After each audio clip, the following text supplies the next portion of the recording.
Oh, okay, we now are recording for our 240 compression, Unit 5. We want to finish Unit 5 today.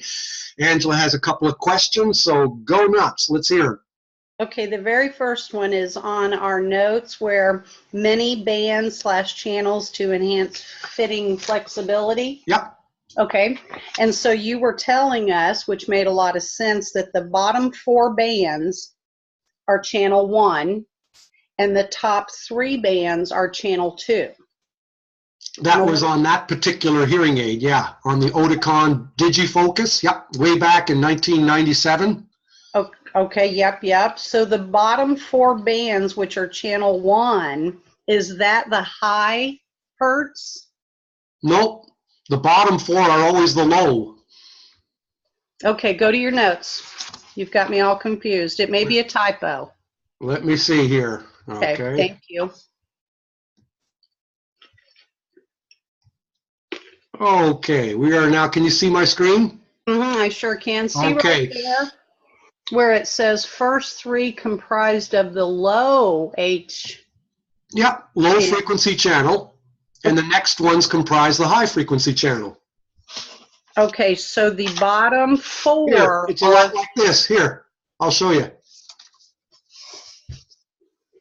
There you go. Frequency along the horizontal, dB of gain along the vertical, and then you can see where the bottom 3 or 4, I might have said 3, maybe 4, whatever, but notice the little bands, band. Okay? Band 1, 2, 3, and 4 were combined as channel 1. And then you got bands 5, 6, and 7 were combined as channel 2. Okay, so you were just putting in numbers as far as 4 bands, 3 bands. Yeah. Okay, but it's the first bands will be the lows. Yeah, of course. The second bands will be the highs. Yeah. Like, look at the way I'm pointing here. That's going to be by far the lowest frequency, isn't it? Yes, if this is frequency, this is low, this would be medium, and this is high. I mean, you get, you increase as you go to the right. Okay. I think that was the only question. Oh, you said a word. You said, oh, gosh darn it. I feel like I'm wasting time. We can come back to this if you want to. Well, no worries. You said the word. You said the word. How dare you? How dare you? Hang on.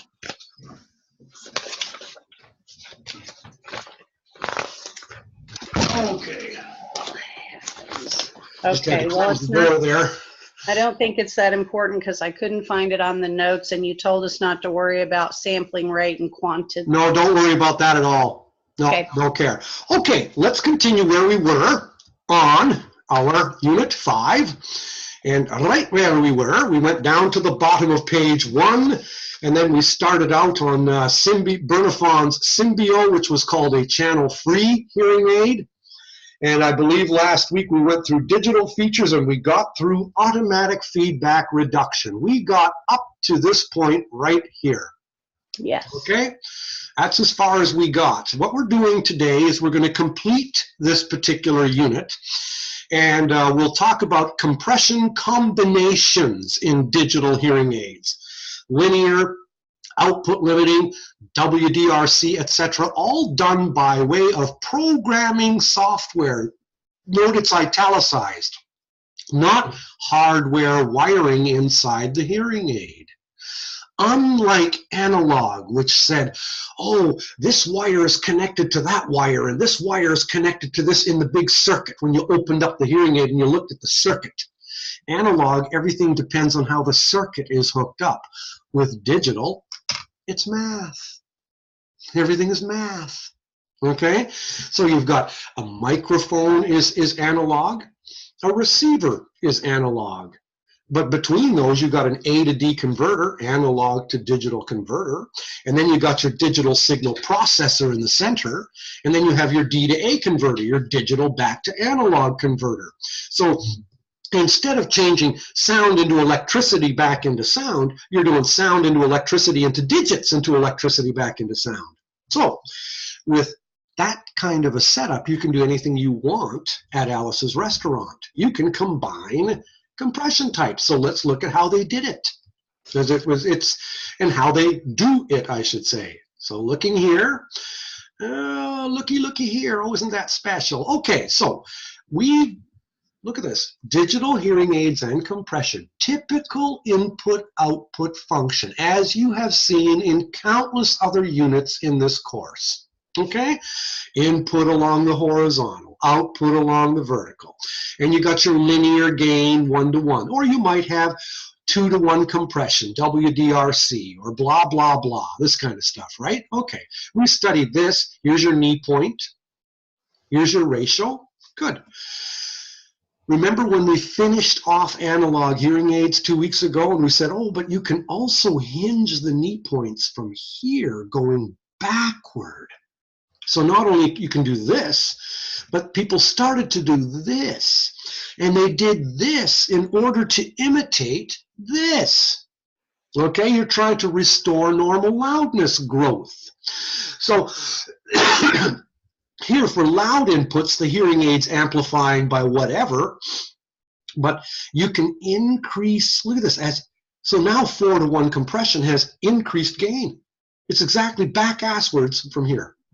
Anyway, this is what we do. Instead of having one knee point here or one knee point here, they simply use both. And they combine them and do this. So you've got now 2 knee points. You can raise or lower this one. You can raise or lower this one. And look what you got here. Linear, wide dynamic range compression, and output limiting.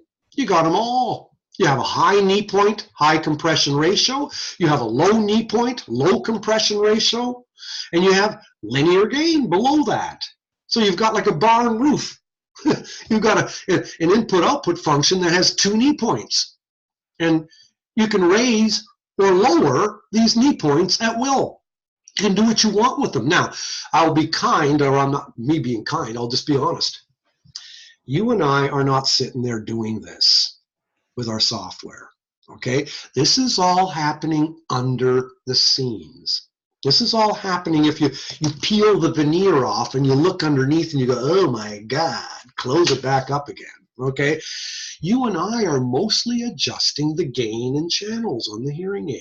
We're binking into NOAA, the audiogram, and then we're choosing our hearing aid company, and then we're choosing our fitting formula, now 1, now 2, whatever, and then you're hitting a button going, and the hearing aid automatically is best fit to the hearing loss.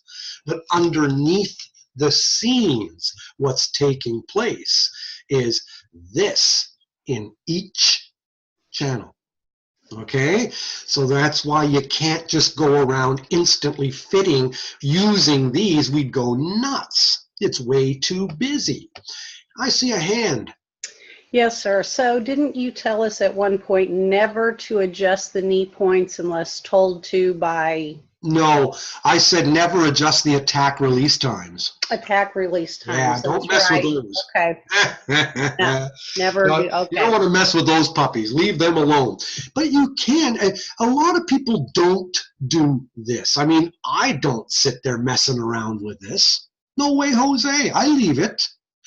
I mess around with the programs, listening in quiet, listening to noise, listening to music, a telephone program, whatever I'm doing, you know. But I just need you to know that what's happening under the scenes is compression. And it's usually linear gain. And look at the line here. Remember, this is always less, this is more, and this is more. So for very soft inputs, I'm getting linear gain. For average inputs, I'm getting less gain. And for loud inputs, I'm really slowing things down.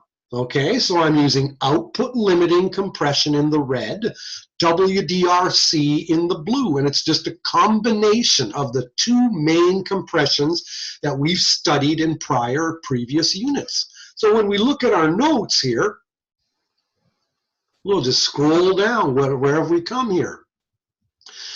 Compression combinations in digital hearing aids, linear, output limiting, WDRC, all done by way of the programming software, not by the hardware wiring inside the hearing aid. Note the presence of 2 and sometimes even more available knee points for compression. Each knee point can be adjusted separately.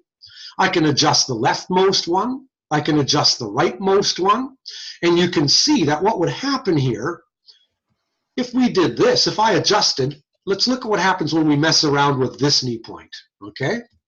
If I raised that one, I'd be doing this. And what am I affecting here? The gain for soft inputs, because soft is here where my cursor is. So I'm adjusting less gain or more for soft inputs. I could move it left or right. I could adjust the rightmost knee point. And when I'm doing that, I'm adjusting the maximum power output, aren't I? Look at this. Lower, and that depends on the client's uncomfortable loudness levels. What's his UCL? Is his uncomfortable loudness level 100? Well, then I might choose 110 or 115 dBSPL because UCL is measured under headphones and that's HL. So, you can raise or lower this knee point to adjust what's happening for loud inputs, whereas you adjust here for what's happening for soft inputs. Back to our notes. So, adjusting the leftmost knee point affects the gain for soft inputs. Adjusting the rightmost knee point adjusts the gain for louder inputs. And here's something interesting. Below the leftmost knee point, the gain is linear or else uses what's called expansion. Now let's look at this. Look at this line here. You got a dotted black line. Why did I stick that there? What the Sam Hill is that? That's called expansion.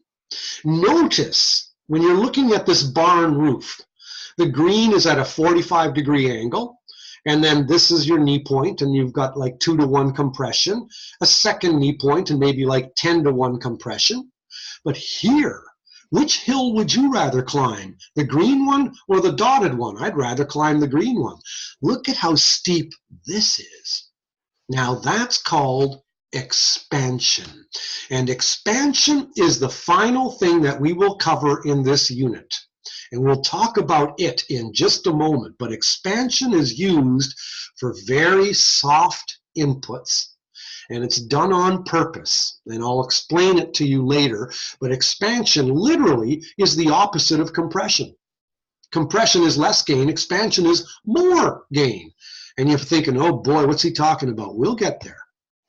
So, raising the left knee point vertically, moving it to the left, adjusting the right one vertically, moving it to the right, whatever. You can do what you want, but most people aren't sitting there playing around with this.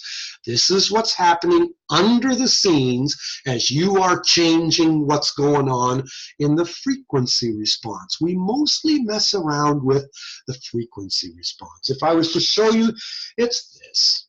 We're messing around with these. We are raising or lowering these. In other words, raising or lowering my little fingers. I can provide less gain in the lows and more in the highs, or equal across, or less in the highs and more in the lows. You can do whatever you want.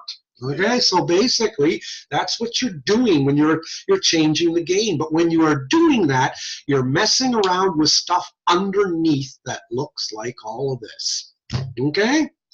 Now, only nerds go in and tinker with this stuff. Most people don't, okay? But here's the kicker. Remember, in analog hearing aids, you had to know your types of compression because a hearing aid either was linear, or it was output limiting, or it was WDRC, and it was one or the other, and there the twain shall meet. If you ordered the wrong one, you ordered the wrong one. Now you got to send it back and order the right one. Today, it's all combined in the same hearing aid digitally. So you can make the hearing aid mostly linear. I can make the hearing aid mostly wide dynamic range. I can make it mostly output limiting. I can do whatever I want with it. So now, over to here, where do we go? When you're looking here, look at this. Oh my God, it looks like a giraffe. It looks kind of like some, now you're really messing me up. Look at this, I got 3 knee points. Yikes, one here, and one here. And what does the green signify? 45-degree angle. 45-degree angle. Look at this. I've got linear, wide dynamic range, back to linear, output limiting. And lots of companies are starting to do this. Oticon is starting to do this. And I'll tell you why. What does WDRC do? It gives most gain for soft inputs. It's trying to imitate the outer hair cells, right?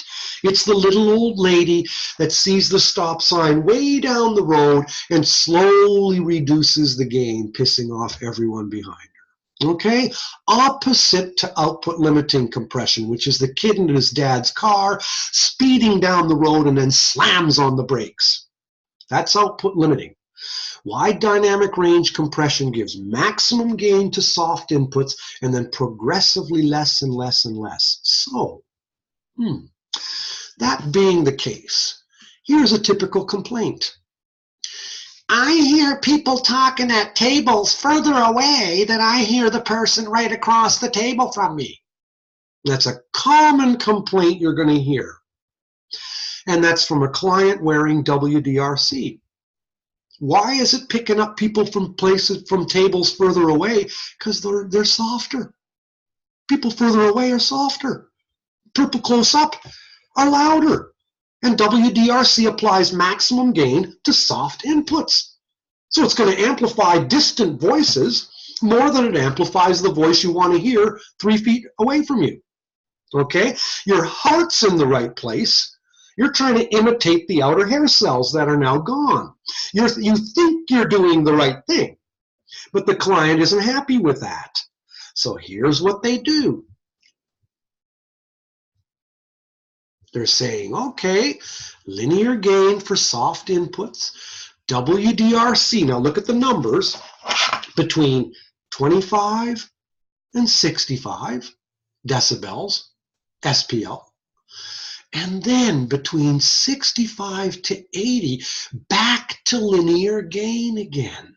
Because when you're in a restaurant and you want to hear someone better who's right across the table from you, and there's competing background noise, the person's going to be talking louder than average conversational speech. The person's probably going to be talking like I am to you now, probably at 75 dB.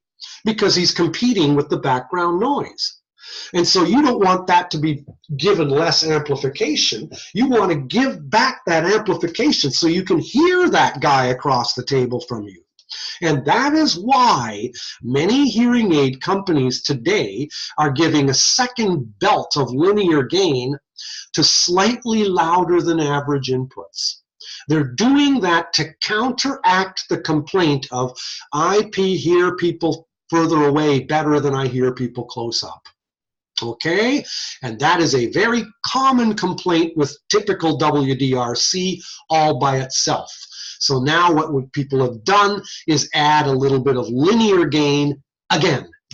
Add a little bit of linear gain again. Again. A little bit of linear gain again. All right.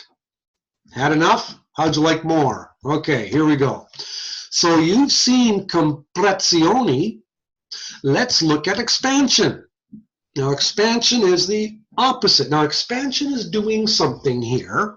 Expansion is trying to take away, and look at WDRC again. What does it do? Maximum gain for soft inputs.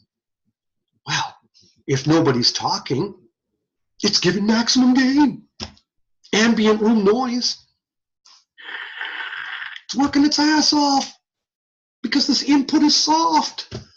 So people who have good low frequency hearing Okay, people whose audiograms go down like this, I'll quickly draw.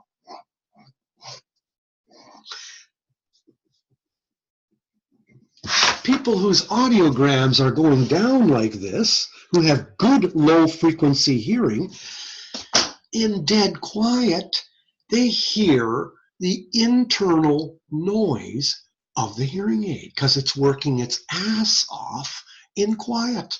That's where WDRC is providing maximum gain. So in dead quiet, they're hearing internal microphone noise. Yes? Sorry, I had to unmute. So tell me what is WDRC good for other than amplifying soft sounds? It's good. Its heart is in the right place, and it does a lot of good, but there's a couple of kinks in the armor, okay? One kink in the armor is the complaint about people further away hearing better than people close up. That's one complaint.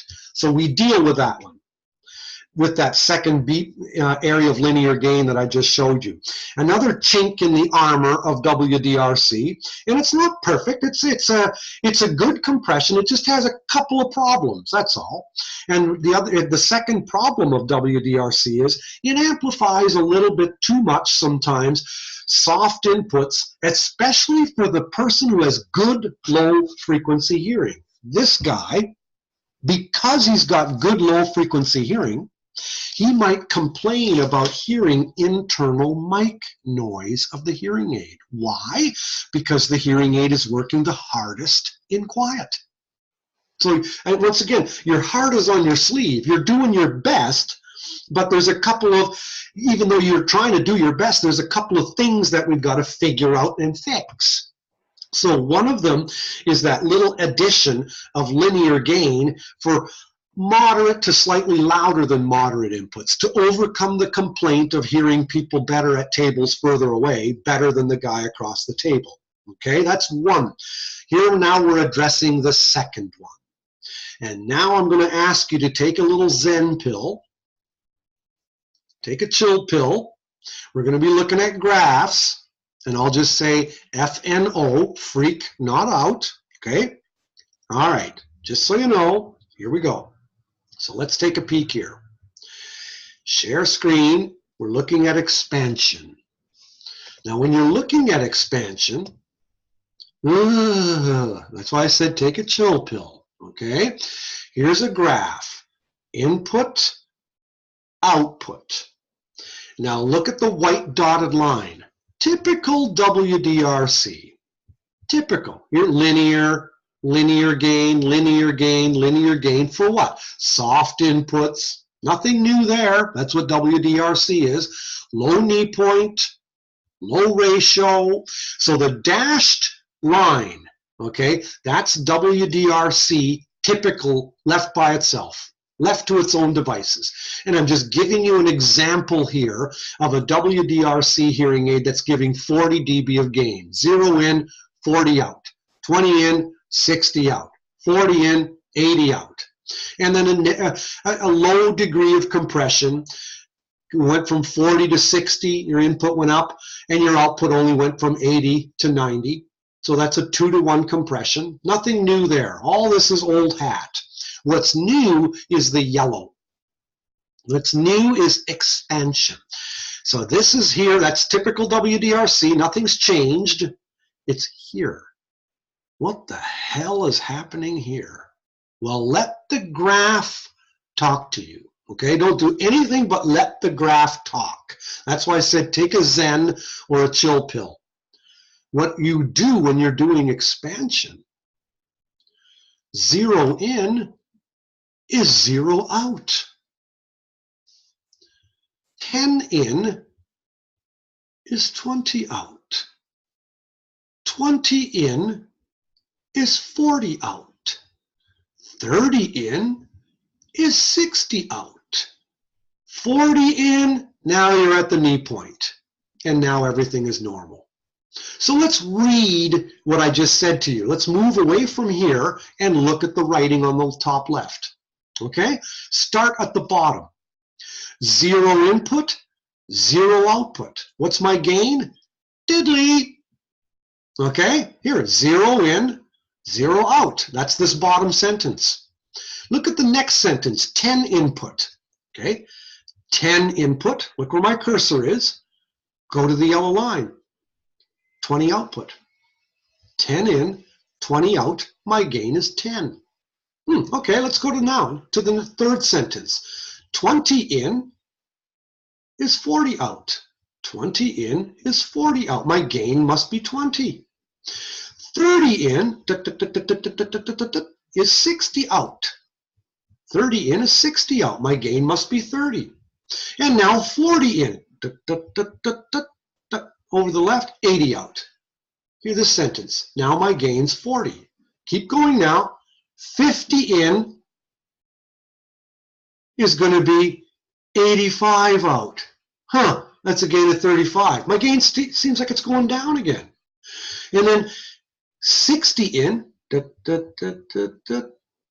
90 out. Yep, top sentence, 60 in, 90 out. My gain must be 30. So look what's happening to your gain.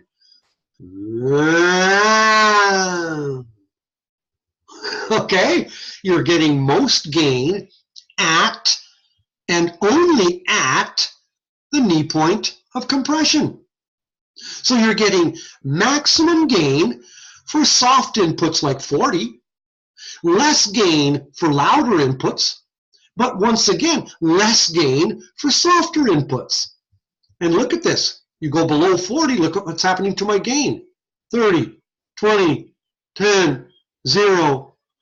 So what's happening here is with expansion in dead quiet, like 10 dB environments, 20 dB, you're getting very little gain. But you're getting the maximum gain for soft speech, like 40. You're getting maximum gain for that. And then you're getting progressively less and less and less and less gain for louder inputs. And then you take expansion and you combine that with what we just talked about earlier. Here, they're using expansion, plus they're using this second linear gain here to address the people at the other tables. So now you're addressing two complaints. One complaint is, I hear other people at distant tables better than I do the guy across the table from me. That's this. Second complaint, in dead quiet, I hear,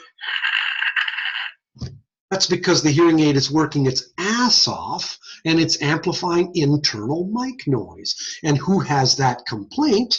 The person with good low frequency hearing. So what are we going to do for that guy?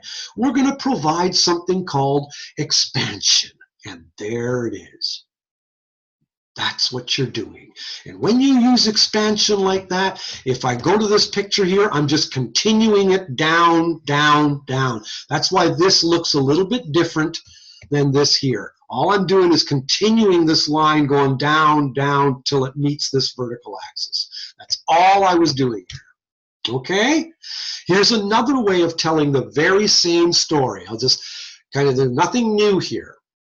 On the left, you're looking, on the left, you're looking at you're looking at this graph. Only what I've done on the left is I cut off this stuff here. I just left it alone. Took a knife and just cut it off. Okay? There. So here you're looking at typical linear gain, knee point, WDRC. Here the yellow, that's expansion. And if I continued the yellow line, it would go like my cursor down to here. Okay? Now, what is this axis here? Input. What's this axis here? Output. Let's tell the story of WDRC, of expansion here. Let's tell this story in an input gain graph. So let's make this story here is talking in Polish. This story here is talking in German. So let's take the German. Let's look at this. Input of 0, output of 40. What's my gain? 40. Well, if you're looking at a gain graph, yep, what's WDRC doing for 0 dB inputs? It's giving you a gain of 40. Here's the gain. It's giving you 40 dB gain. And for a 20 dB input, WDRC is giving me 60 output. 60 minus 20, 40 again. I'm getting a gain of 20 again, or a 40 again. Same thing. Just like I did for 0 inputs, my output was 40. The difference is 40. That's a gain of 40. 20 dB inputs, my output is 60. 60 minus 20 is a gain of 40. Yep, once again, gain of 40. 40 dB inputs, output is 80. What's the difference? 40. Once again, I'm getting a gain of 40. And then when we go into compression here, see my gain go down. Good. But now look at expansion in yellow. Remember when I was doing this? Well, okay, there's the diamond. The gain function looks like a diamond. Okay, I'm getting the most gain at and only at the knee point of compression. And hopefully the knee point is at a soft level. So I'm getting maximum gain for soft speech, but not maximum gain for ambient room noise. Ambient room noise is down here, and I'm not getting as much gain. Soft speech, yep, I'm getting lots of gain. So you're taking this expansion happening here, and you're combining it with an application of linear gain for slightly louder inputs, and I'm knocking down the two main complaints of WDRC, especially for the guy who has good low frequency in the lobes. And BTW, by the way, this is the most common hearing loss in the frickin' world. Okay, presbycusis. So when someone's got good hearing in the lows, hearing aid manufacturers typically supply expansion. You know what they call it, though? They often don't call it expansion. They call it internal noise squelch. Okay, which is fine because you're getting rid of the internal mic noise. So, okay, internal noise. But internal noise squelch is saying that's what it does. And what we're saying is, how does it do it? We're looking at expansion in terms of how it's done. How does it do it? Okay, a little bit of an intellectual approach rather than you get rid of the noise inside the hearing aid. Well, people don't always have to be intellectual about everything, but your clients want to be happy. And if your client is complaining about the hearing aids, your client isn't going to wear the hearing aids.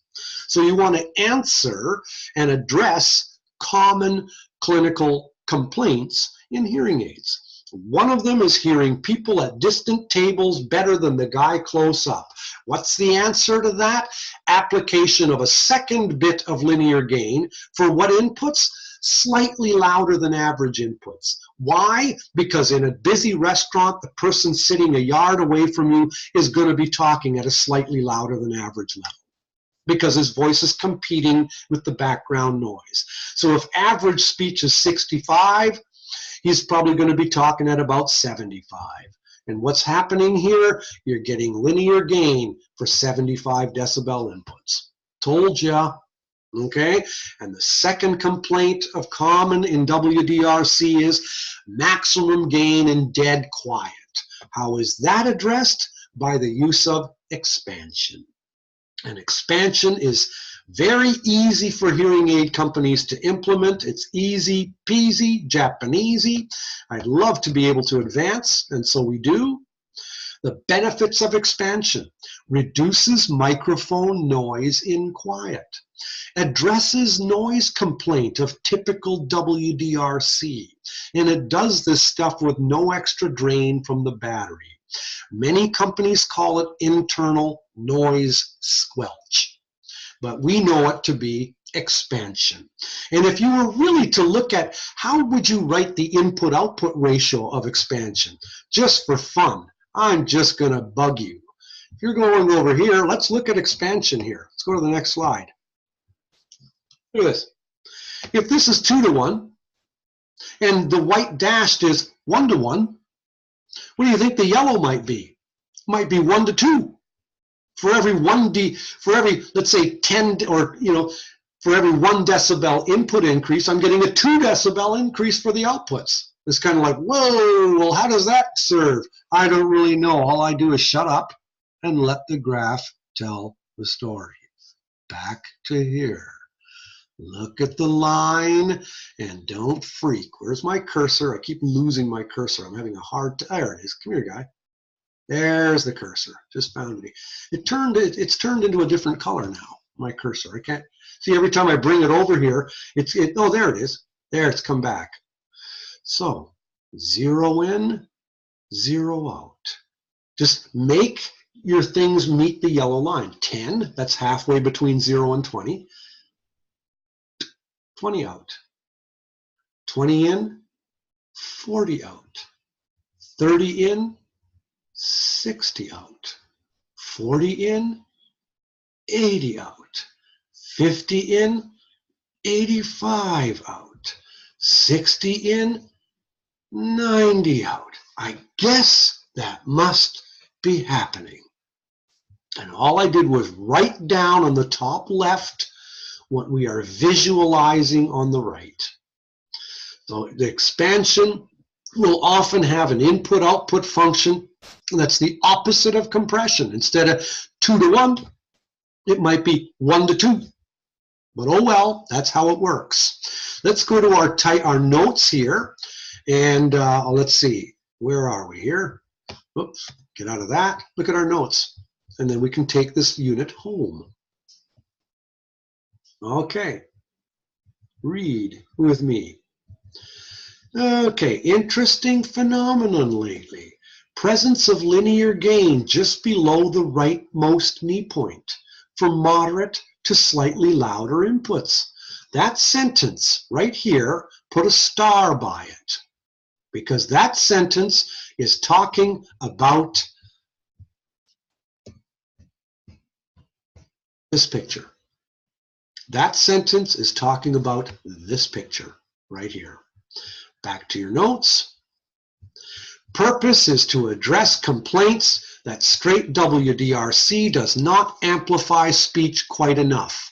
For example, I hear people at distant tables better than the guy sitting across from me. Of course, dynamic aspects of compression, like we talked about last week or the week before. Syllabic compression tends to be used in the low frequency channels. Average detection tends to be used in the highs. Don't forget what those words mean. They are out of Unit 4 that we covered before your midterm. Okay, and then today what we did was we covered and we finished expansion. Look what I said. It's often called internal noise squelch. This states the benefit, doesn't actually describe the actual feature. Expansion implies greater than linear gain for inputs below the threshold knee point. The ratio now would read 1 to 2 instead of 1 to 1. Examine the input-output function very carefully to understand expansion. The gain here, put a star by this sentence right there. Gain, most gain is at and only at the knee point of compression. Most gain is at and only at the knee point of compression. And that would be shown in this particular graph here and in this particular graph here. Most gain, look at the yellow, look at the rightmost graph. Where is maximum gain applied? At the knee point. It's a useful practice, students, to move from the left to the right and internalize for yourselves how the input gain can be shown as opposed to input versus output. All I'm doing is taking what's happening here and I'm now calling the vertical axis gain. That's all I'm doing. So WDRC in this particular example happens to be providing linear 40 decibels of gain for all inputs below 40, and that's shown deliberately here on the right. When you're looking at expansion on the yellow, on the left graph, and if you were to translate that over to the right, you'd be having this happening. Okay, so the end of the story, the moral of the story here is that most gain, when you're using expansion, most gain is provided at and only at the knee point of compression.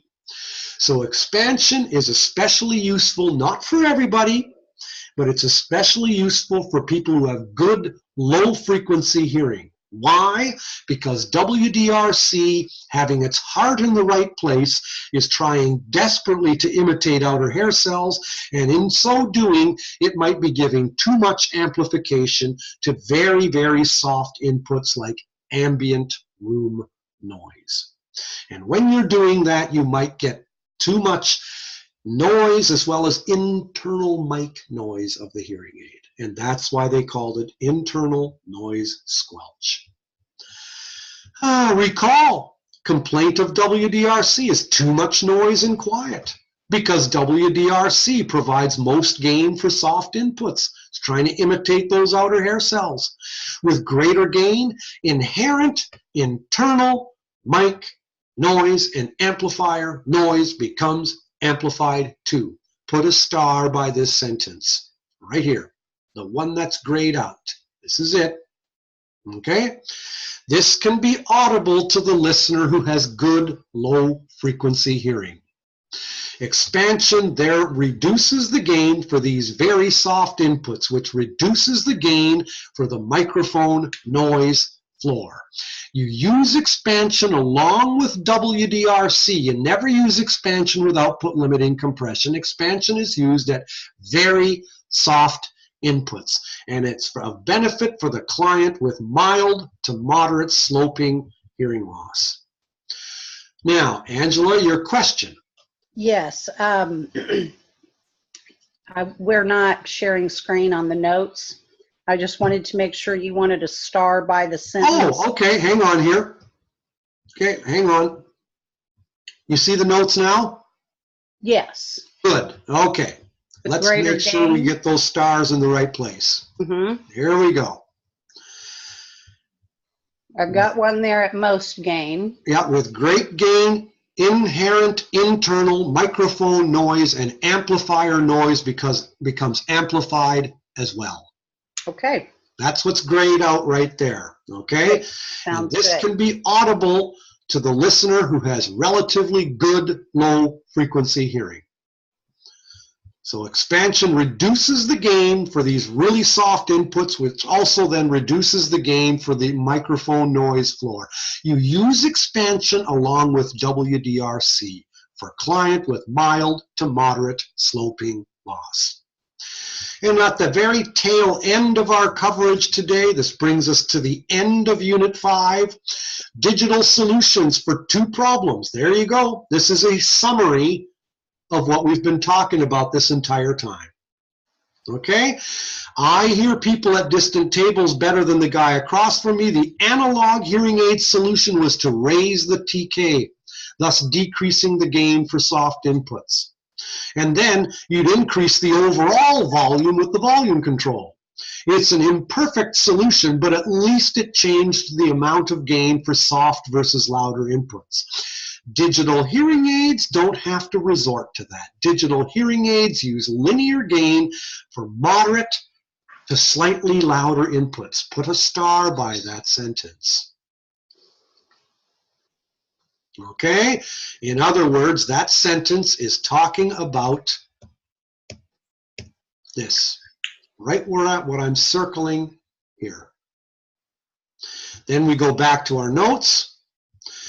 Audible internal noise from the hearing aid in quiet with WDRC.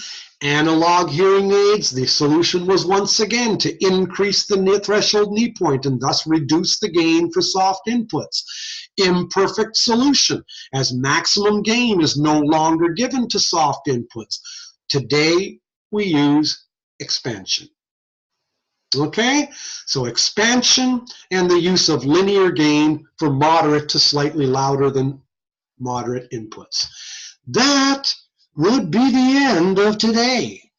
Right after now, I have to get in a car and drive about 100 miles into some mountain pass to give a talk at a library to a bunch of elderly people wearing hearing aids. Ay, ay, ay, ay. The fun never stops. It's been a busy one. We're all good. I'll stop recording here. Thanks for attending, Angela. It's always good to have someone instead of talking into a blank computer screen. So you can tell everybody, you missed it. You should have watched it. Anyway, it's recorded, so we're all good. I will stop recording here and live long and prosper.